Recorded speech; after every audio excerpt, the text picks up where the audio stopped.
Okay, the purpose of this video is to talk about the Works Cited page, sometimes called the bibliography in MLA or Modern Language Association.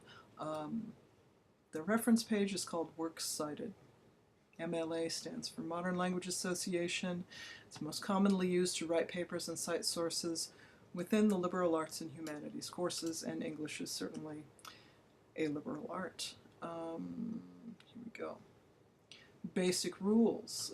You begin your Works Cited page on a separate page at the end of your research paper.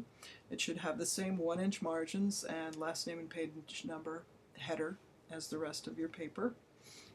You label the Works Cited page. You don't italicize Works Cited or put it in quotations or anything weird. You center the words Works Cited at the top of the page. You double space the entire page, but you don't skip any spaces between entries. We'll see what that looks like in a second.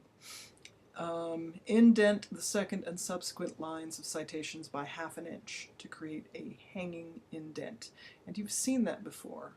Most anywhere where you look at a bibliography, they're formatted that way, at least in print. You list page numbers of sources efficiently when needed.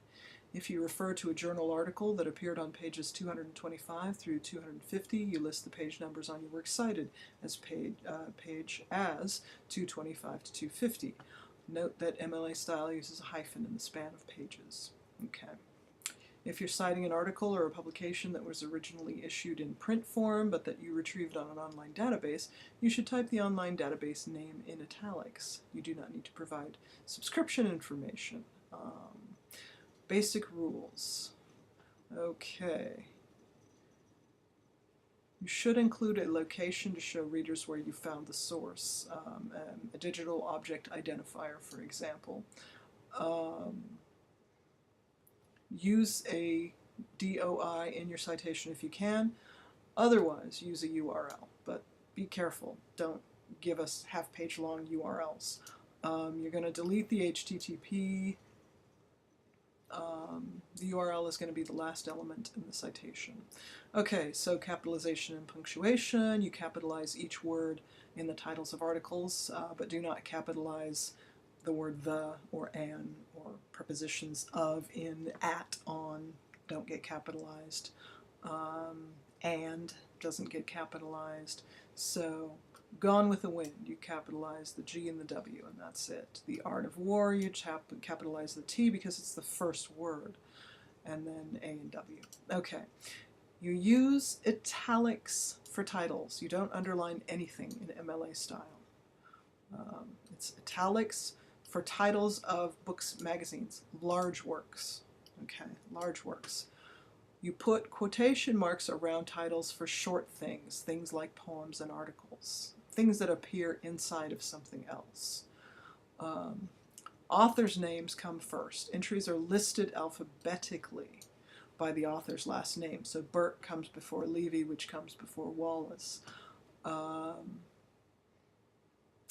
Authors' names are always written last name first or family name first. Middle names or middle initials follow. Burke, comma, space, Kenneth. Levy, comma, space, David, space, capital M, period. Wallace, comma, space, David, space, Foster. Okay, are some examples. Do not list titles. We don't include on a Works Cited page Doctor or Sir or Saint or the Venerable. We don't list degrees on a Works Cited page, or pretty much anywhere. Titles and degrees don't very much go in formal work. A book listing an author named John Big Brain PhD, I'm sure that's meant to be amusing, appears simply as Big Brain, comma, space, John. Do include suffixes like Jr. or the second. Dr. Martin Luther King Jr. Is included. More than a work, no, we don't need to know the rest of these things. Okay, so these are the basics for what a Works Cited page, how it's supposed to be formatted.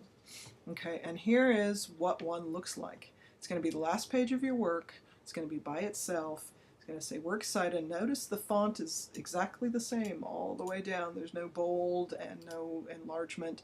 Notice also that the spacing is exactly the same from line to line to line. It's double spaced the entire thing, no extra spaces anywhere else. And you'll notice that what sticks out is authors' last names, and that's really important because when you cite sources in your text, you're going to be focusing on the author's names. And that is what readers will see. So if readers are reading something that you've quoted from Cornelia Dean, and they say, I wonder what she wrote, I would like to see that. They flip to your last page, and they're looking for the word Dean. So they expect to find it here. Okay, Dean, Ebert, Gowdy, and so forth. Notice An Inconvenient Truth is not alphabetized by An because An is an article. It's alphabetized by I as in for inconvenient. Okay, so we look at the sources. Cornelia Dean, this is an article title. We can tell because it's in quotation marks. Executive on a Mission Saving the Planet is the article written by Cornelia Dean. It was published in the New York Times, which is a newspaper. It's a newspaper, so that is italicized. Comma, space, and then you have to have a publication date for a newspaper. Why? Because newspapers are published every single day. So this is how we look them up. And then you will see that actually this has the whole URL here without the HTTP stuff. Little excessive, but there you go. And the word accessed. Accessed means what day did you find it? 12 May 2016. Ebert Roger, Review of an Inconvenient Truth, directed by Davis Guggenheim, rogerebert.com, and the date of that. Let's see, this, see the title of this that's italicized is International Journal of Sustainable Development and World Ecology, and it's followed by volume number and issue number and a page range. So I know, looking at that instantly, this is an academic journal. This is a journal article that was written by a specialist in a field of study for other people in that field of study to read. So, Gowdy, space John, Avoiding Self-Organized Extinction, Toward a Co-Evolutionary Economics of Sustainability. Well, if there were any doubt, look at the length of that title, look at the fact that there's a colon between the parts. That's academic speak. This was intended to be read by specialists probably on evolution and sustainability. Okay, yeah, sustainable development in world ecology. Volume number 14, that means that this is a pretty new journal. It's probably only existed for 14 years. Volume number usually means year. And this number, issue number, that's number 1, so that means it's the first issue published in the year 2007. And PP means pages. Okay, anything else of interest here? Let's see, this looks like a book. Yes. Author, title, this would be the name of the publisher and the year of publication. What else do we have here? Looks like there are 2 publications written by William D. Nordhaus. The first is an article published in American Economic Review.